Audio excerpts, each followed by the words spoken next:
Mais enfin, mais c'est qui a éteint la lumière? Allô?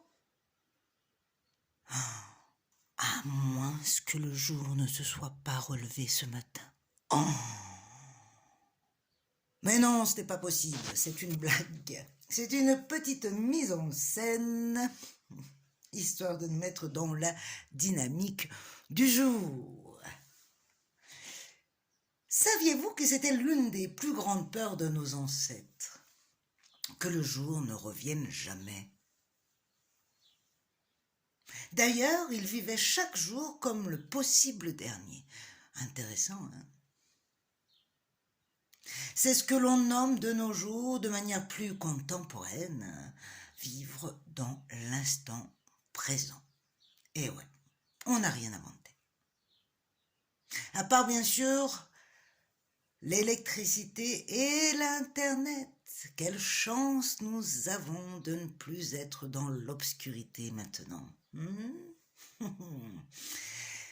Bien le bonjour à vous, j'espère que vous allez bien en cette 15e vidéo qui aujourd'hui va porter le doux nom de résurrection. Rien que ça. Inconsciemment, nous suivons la voie christique de la Pâque. Mais bon, tous les chemins initiatiques se suivent de toute façon. Il suffit de lâcher le dogme et d'en garder certains fondements. Mais pas tous.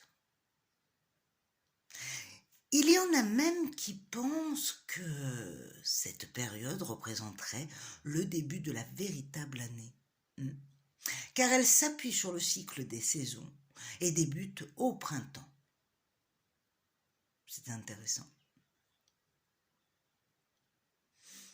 Mais la résurrection rime avec évolution, changement, transformation et élévation. Il est donc temps pour nous de nous élever à notre petit travail d'introspection du jour.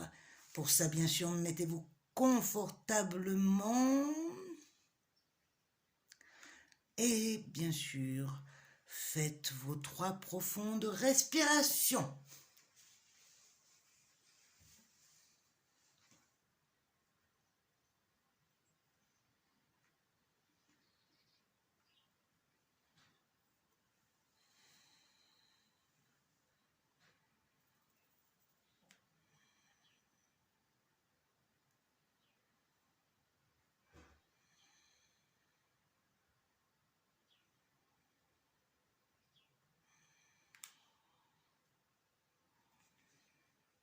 Ok. Nous avons parcouru tout au long de nos petites vidéos la ligne de nos chakras, du sommet du crâne jusqu'au plexus solaire. Eh bien, nous allons continuer ce parcours et aujourd'hui faire travailler notre hara. Le hara est le portail de la pleine conscience qui se situe juste en dessous du nombril. C'est soi-disant le centre qui représente l'éveil de la Kundalini, ce fameux serpent énergétique qui siège à la base de la colonne vertébrale, qui est une source d'énergie incommensurable et divine et représente la conscience de l'être éveillé. Alors, portez juste votre attention dans la zone de votre bas-ventre et ressentez déjà les bienfaits qu'il vous vient. Ensuite, imaginez qu'une source d'énergie part de ce point et remonte jusqu'à votre sommet du crâne et en sort, telle une baleine avec un geyser. Attention, c'est parti, 1 minute pas plus, mettez sur pause, on se retrouve juste après.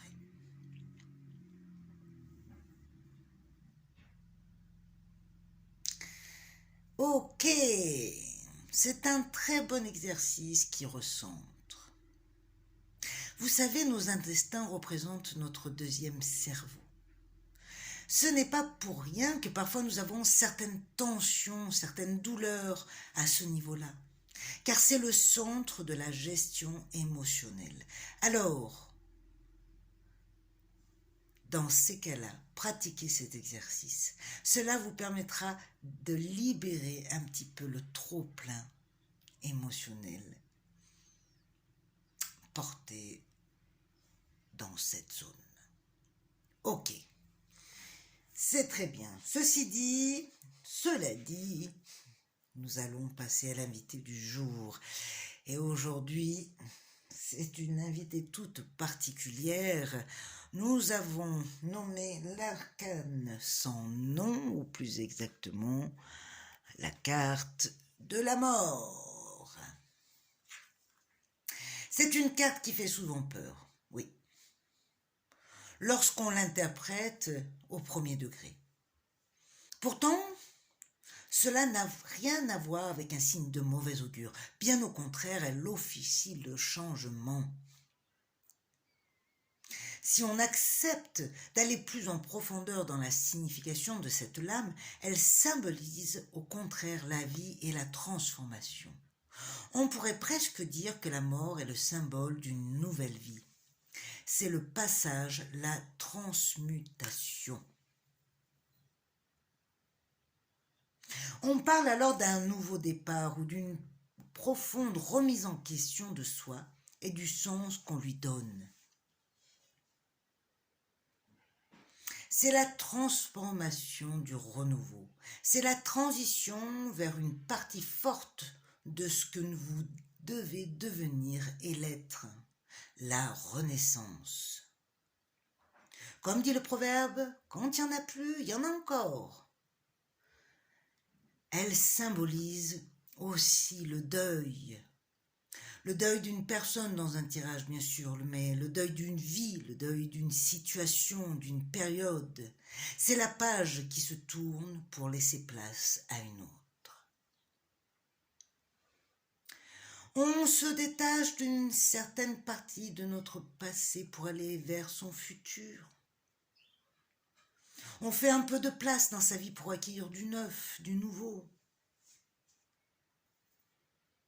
Le message de la mort dans le tarot ou dans un tirage est extrêmement positif et nous annonce un bouleversement favorable pour vous, pour nous, mais aussi pour ceux qui vous entourent.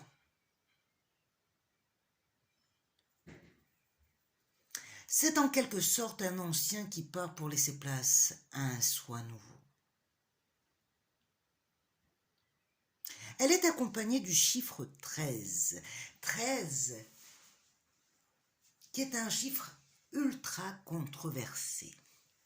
Pour les chrétiens, c'est un chiffre saint, oui, mais aussi qui représente la trahison, avec Judas.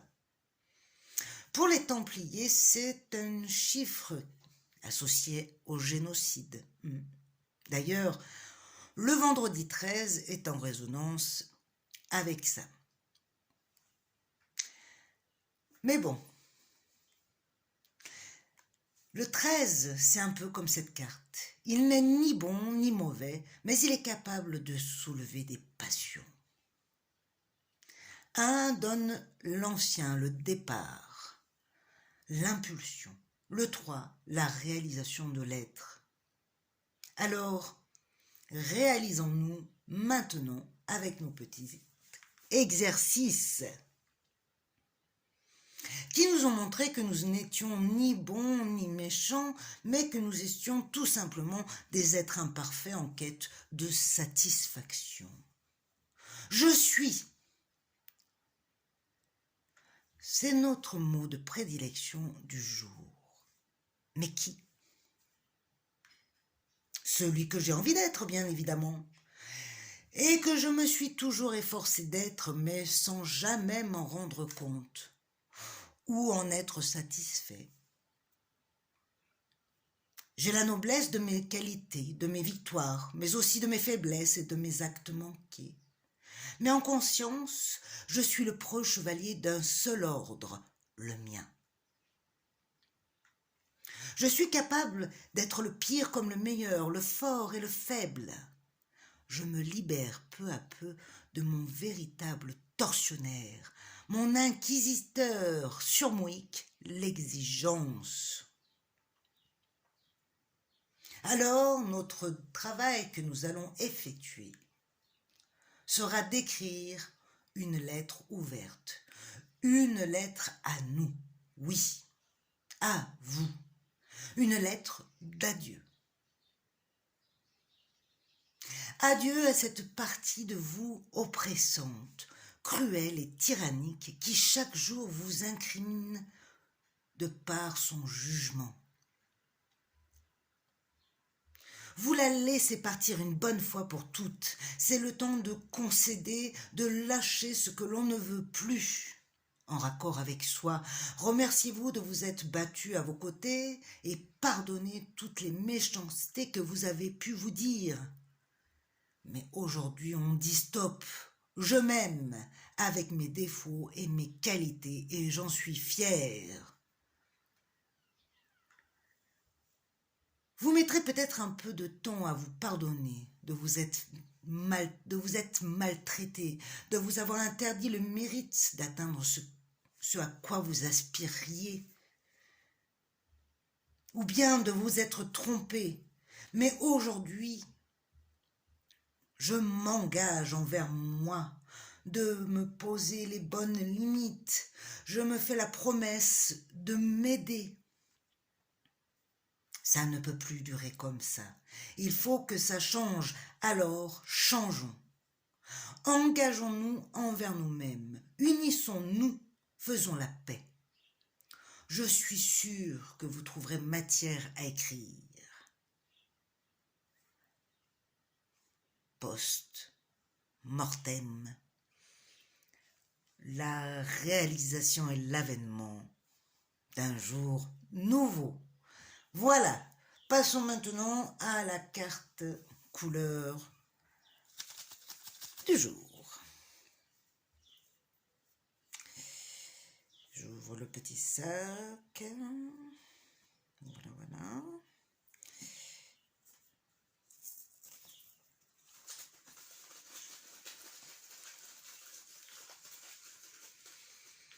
Ok, et je tombe sur le 24 gris que je pose à côté. Je vais prendre le livre 24M. 24M, c'est parti. Des idées, j'en ai plein la tête. À force de penser à quelque chose ou à quelqu'un et d'y repenser, je m'en suis fait une idée fixe et à la longue des fantasmes. Personne ne les connaît. Je m'arrange pour truquer les faits, faire comme si. Par contre, j'ignore que je me mens à moi-même. En arrivant à prouver mon innocence, je m'enferme dans un piège avec toutes sortes de choses à ne surtout pas dire. À la longue, je m'épuise, je meurs peu à peu. Oh oh oh! Le petit défi du jour, bien sûr, va être en résonance avec tout cet exercice, avec cette lettre d'adieu à nous-mêmes. Eh bien, nous allons voyager un petit peu et nous inspirer du Mexique, qui fête la mort, la fin qui annonce un nouveau propice. Je vous demande de réaliser un masque de squelette à la mexicaine, coloré, gai. Laissez votre créativité déborder. Faites de cette fin une fin heureuse. Allez, la petite anecdote du jour, attention. Celle-là, elle est un peu cocasse. Certaines graines sont vivantes et pourtant déjà mortes. Ce sont des coquilles vides. Ou au mieux, des coquillettes. À méditer, je vous souhaite une excellente journée. Je vous remercie de m'avoir écouté et je vous dis à demain.